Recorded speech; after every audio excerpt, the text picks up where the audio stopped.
Hey folks, welcome back. We are ready to proceed with the build on this Tamiya 135th scale M247 Sergeant York.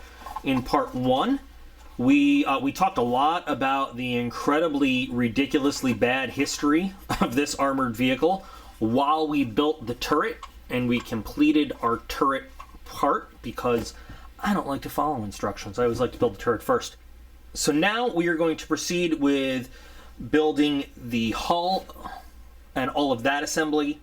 We're going to work on wheels, running gear, tracks. We'll go through our basic MERDC paint job and see where we're at. But let's go ahead, get into the box, and let's get moving with our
that really did not take so long. Had a couple little fiddly bit issues getting them in the right place.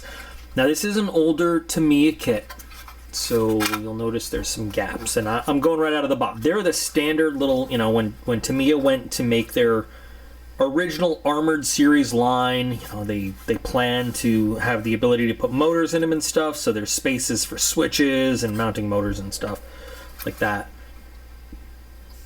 Some of these areas will be, you know, kind of hard to see when we have drive sprockets and all the running gear and everything put in there, but for the most part, you know, it is what it is. Got a little bit more sanding to do right there, and we may choose to add a little stowage or some, you know, extra little pieces right there. A little bit of filling I'm going to do before we start painting, but basically I always think it's funny to see these things with the suspension arms without wheels. They look like little crabs to me or something. So again, you know, the whole hull is based on Tamiya's older M48 series of kits. This little guy broke off, I noticed, right here. Broke off in the box before I even got to work on it, so I'll have to replace that with something. But that's basically it. So we're ready to start painting, and of course I will paint wheels and idlers and everything separately and then put them on later because it's just easier to do that.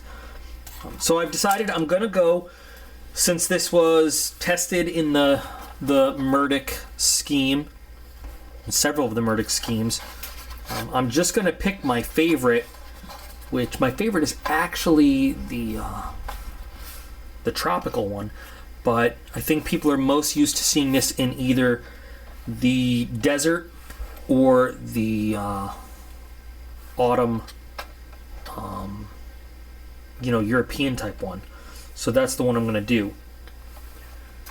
Now I have all the paints required because I got a Vallejo once upon a time, a MERDC set. So we will be able to do this very, very easily. I like to airbrush the two primary colors. You know, you can look up the whole MERDC, the color theories and how it was, but basically you had two primary colors and then two secondary colors that go into every MERDC scheme. And the whole point of it is it allows the military with, I think, either 6 or 8 colors to, and using the same camouflage patterns with those 6 or 8 colors, you know, it let them have vehicles ready for deployment to different zones of the Earth, you know, just by replacing those colors in different ways. So anyway, I like to airbrush on the first 2 primary colors, and they cover something like 80 to 90, I don't remember all the specifics now, but 80 to 90% of the vehicle, and then I'll actually hand brush on the other 2. And the effect comes out really, really, really well when it's, you know, when it's done well. And hopefully I'll do it well.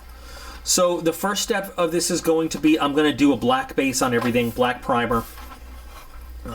And that will give us some shadowy effects and everything. And we can use that so that we can, you know, we can automatically get highlights and lowlights through our painting as we go. And I will make sure I show you all the colors when I go. So I'm just going to use standard Vallejo black primer, and you guys will see the process as we go from here.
have noticed during the video that I had some trouble with the primer getting it out of the airbrush, and I had done all sorts of thinning and changing air pressure and everything, and I blamed it on everything except operator error, which in the end it was.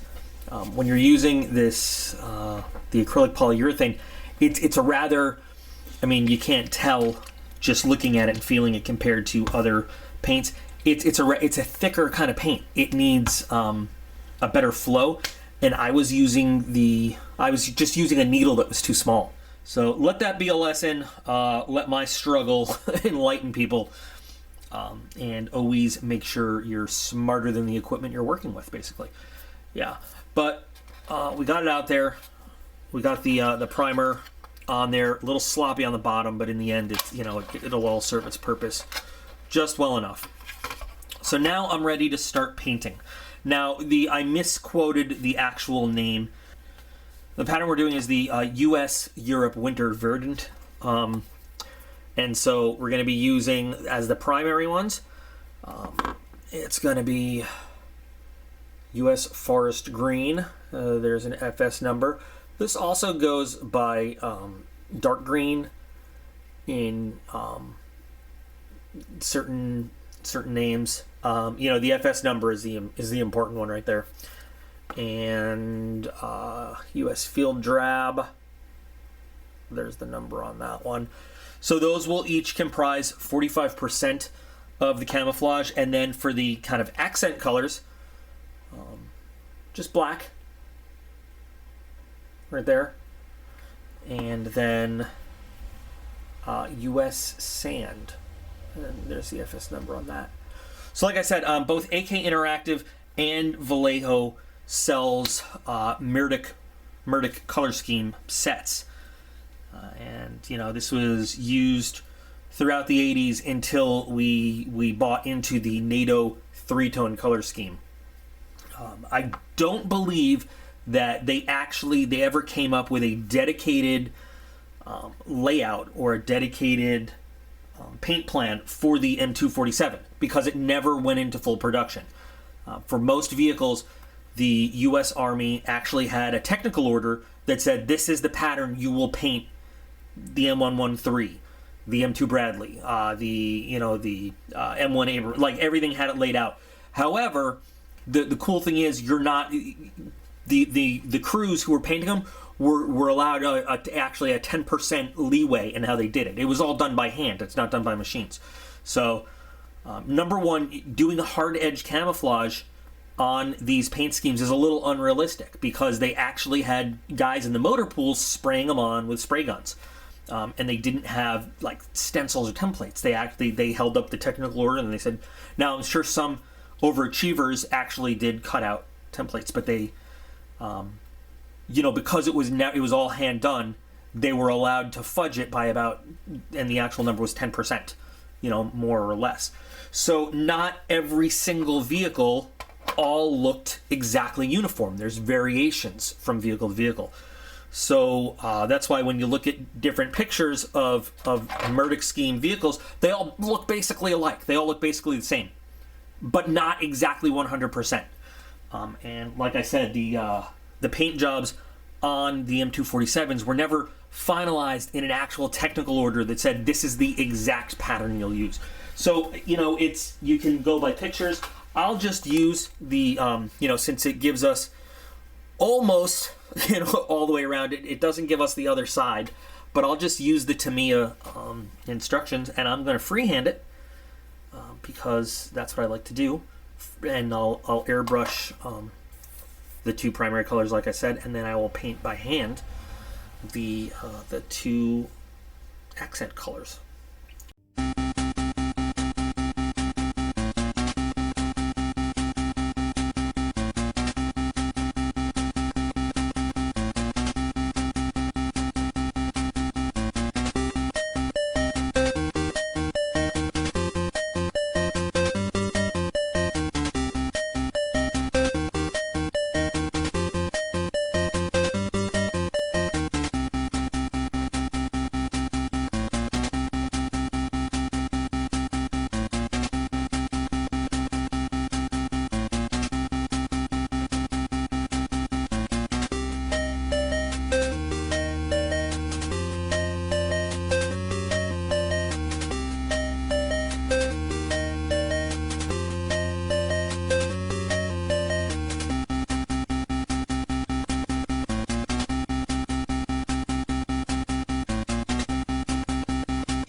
Okay, so all done with our two primary colors. Now, number one, I know that in this light you're still seeing some black, which is, oh, you know, those are the shadow effects we want to have. You might have noticed that I over-thinned the paint, and I did that intentionally because when I'm using a black base and we're doing that overall, not pre-shading, but using the entire black base to do that for us, I like to have an extra thin paint so that as I'm applying it, you know, I can really oversaturate color in some areas and pull it back in others, because, you know, if you look, I think it really does help us put the amount of color where we want it to shine through and pull it back in others. It's just technique I do. I don't know if anybody else does that. Also, at this stage, you'll notice that while you can, you know, clearly tell we've got drab and we've got green, you know, I might have done a scale effect and cut them with about 25% white just to help set them apart a little bit different and show the borders of them a little bit better than put them right out of the bottle. But I really think that when we're all finished, we do all of our detailing, we apply our 5% colors, and, you know, we're all done with weathering and it has final matte coat, I think it's going to look really good, which is why I left them straight out of the bottle. So, speaking of, oh wait, before we did that, what you also didn't see off camera, I did all of our road wheels, I did our idler wheels, and I did our drive sprockets, so they're all ready to go. What I am not going to paint though, you know, some of these older Tamiya kits, the tracks came molded in a really nice, almost gunmetal kind of PVC or whatever this rubber is. But I mean, it's a good metal base. Honestly, it is. So there's no reason to, you know, if you want to get super fancy, you can go and paint it. But for the level of detail that we already had, that this comes with as is, this is a really good starting point.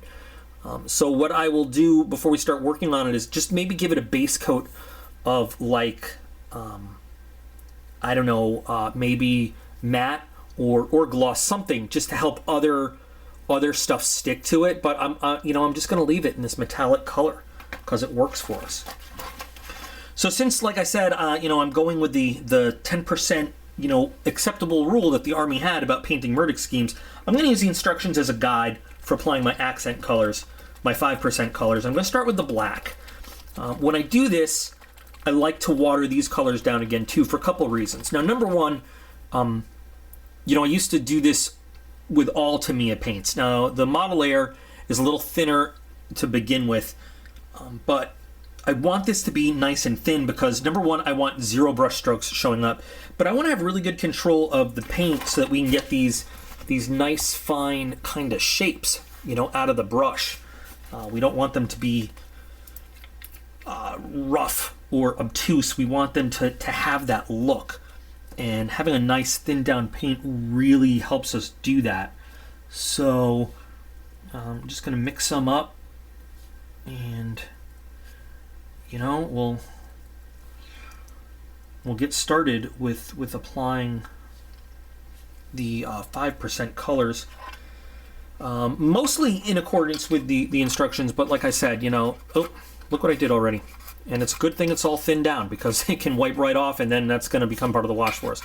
Having it like this is going to allow us to put it on so nice and thin around the borders of these colors and make the shapes that we want to use just like, it'll look just like what the Army used to have. And without a nice thin paint like this, it wouldn't be possible. So let me make the first one kind of live as you're watching, and then we'll go to super speed. And again, I'm just doing this kind of on the fly.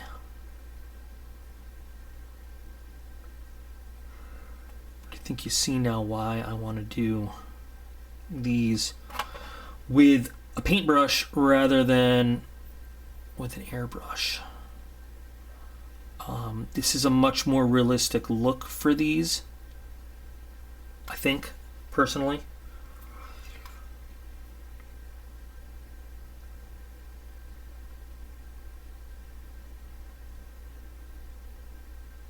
Unless you want to, now if you want to airbrush, you can use, this is the only time I would use a stencil or a mask. Again, in real life, yes, they are, you'll see some soft edges. But with these, often they do mask it out because they're such small little areas. You know, they can mask it to put it on. Let's see.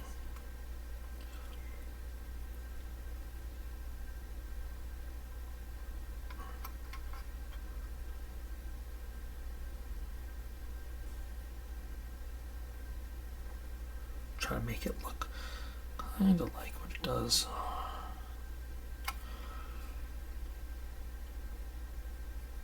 You know, getting those nice sharp points at the end is kind of the important part. Because they always end in those nice sharp little areas.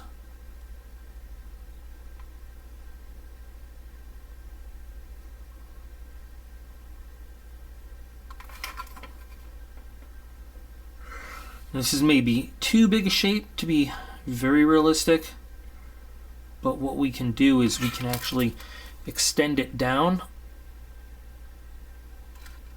and that will make up for the extra wide area of it.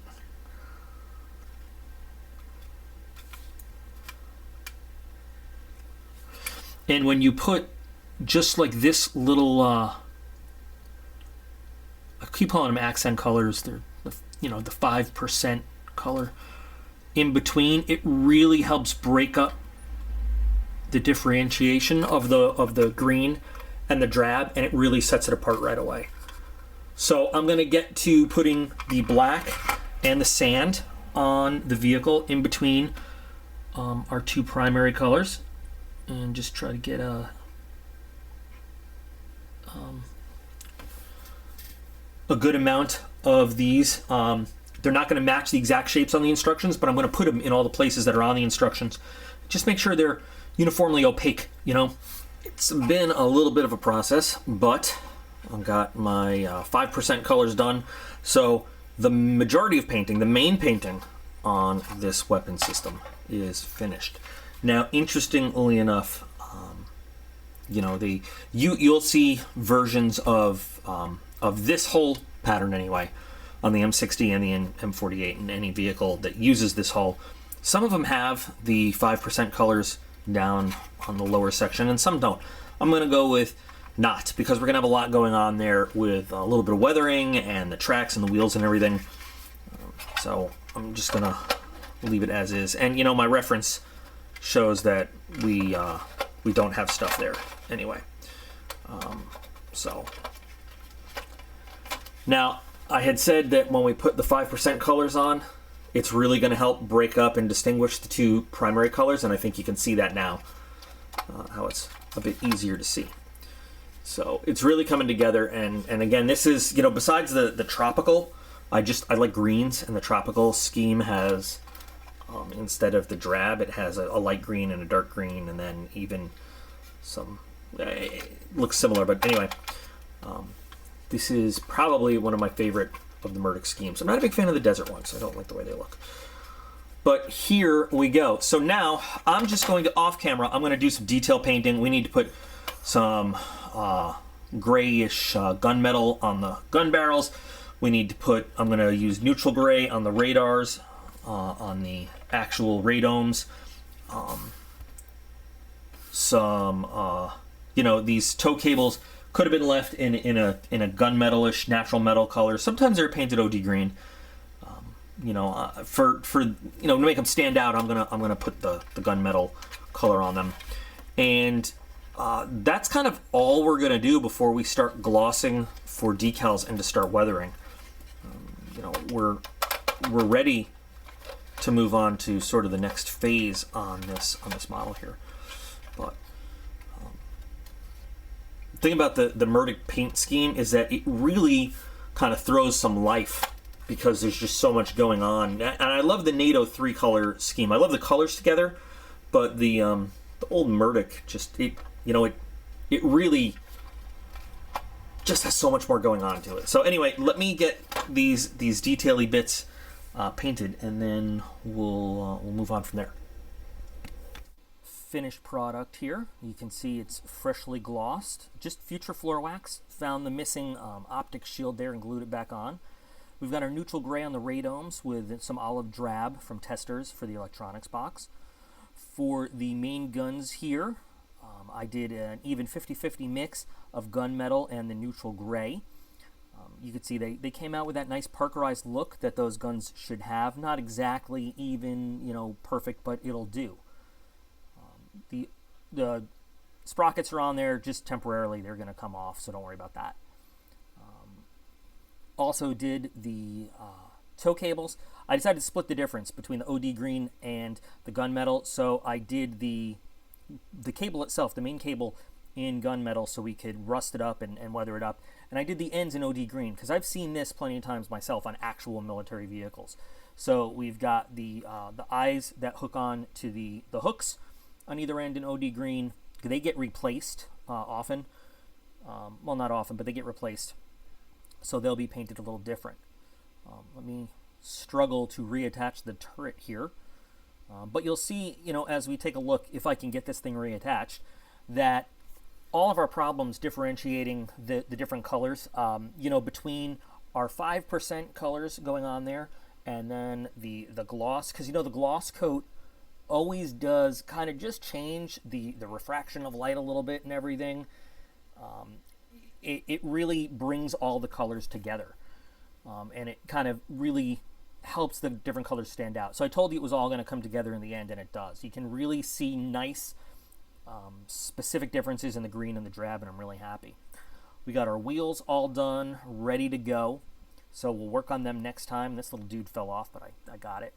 Now, challenge with the tracks, you're going to see 360 degrees of track on this model when it's all done, and all these little track pads need to be painted, both front and rear. That's going to be a lot of work. I mean, we're going to see them all the way around. So what I'll probably do is weather up and do the track wash on all the metallic stuff. Then I'll paint all of the rubber, and then we'll do the environmental weathering on the whole thing. And I'll probably do that all off camera because, when I'm painting all these track pads, I don't think that's going to be very exciting to watch. But in the next episode here, we'll get to doing our decals. There's not a lot of markings that go on this thing. Okay, we'll do them all. We'll start our weathering. We'll go all the way through our weathering. I anticipate just one more part to finishing this off and dressing this up to look like it did in the M247 trials. So hope you've enjoyed this. I know it wasn't the most exciting, but we've got one more part to go. I hope you will join me again for that. And for those of you building your own at home, keep building them, build them well, and I'll see you again next time.